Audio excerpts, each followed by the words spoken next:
بسم الله الرحمن الرحيم وبه نستعين على امور الدين والدين صلى الله على سيدنا محمد وعلى اله وصحبه وسلم اجمعين.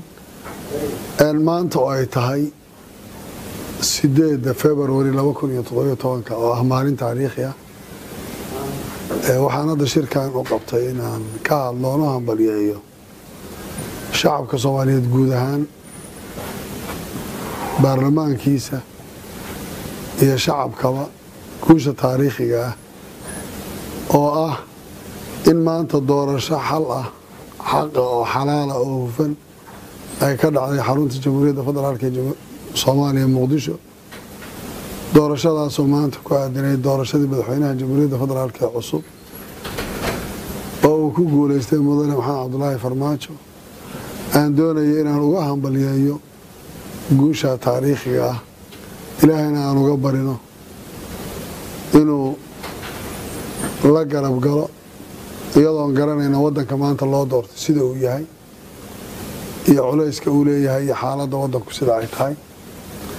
waxaan leeyahay mudane madaxweyne guul baan ku rajaynayaa xildhibaanadana waxaan leeyahay aad baad u mahadsantiin shacabkuna wuxuu idinka sugayaa adeeg tiro badan. waxaa kaloo rabaa inaan una hambaliyeeyo una mahadceliyo madaxweynihii Jamhuuriyadda Federaalka ee hore ee hadda xilka ka degaya mudane Xasan Sheekh Maxamuud oo xaqiiq ahaan aan waqti dheer soo wada shaqeynay. aan isleeyahay dadaal dheer ayuu soo maray iyo geedi dheer 4 sano iyo Prime Ministerkii hadda isaguna ka degaya xilka ee la shaqeynayay mudane Cumar Cabdirashiid Cali Sharmaarke. iyagana waxaan leeyahay guul taariikhi ay idin tahay meesha aad soo gaarsiiseen iyo sida fiican weliba u tanaasuseen inta waan idinku hambalyeynaya shacabkana waxaan leeyahay guul. waxaan rajaynayaa 2012 kale Soomaaliya oo xor ah oo doorasho hal qof iyo hal cod inay ka dhici doonto inaan lagu tartami doono haddii Ilaahay yiraahdo. aad baan madaxweyne kugu hambalyeynayaa adiga iyo xildhibaanada iyo shacabkaba.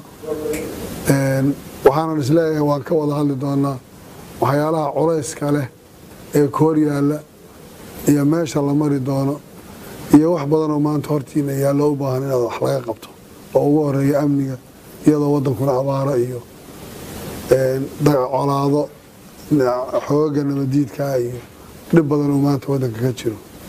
intaas ka bacdi waxaan rabaa inaan iyadana u tacsiyeeyo adduunku waa nin dhalanaya iyo nin la taag caleema saarayo iyo mid dhimanaya madaxweynihii hore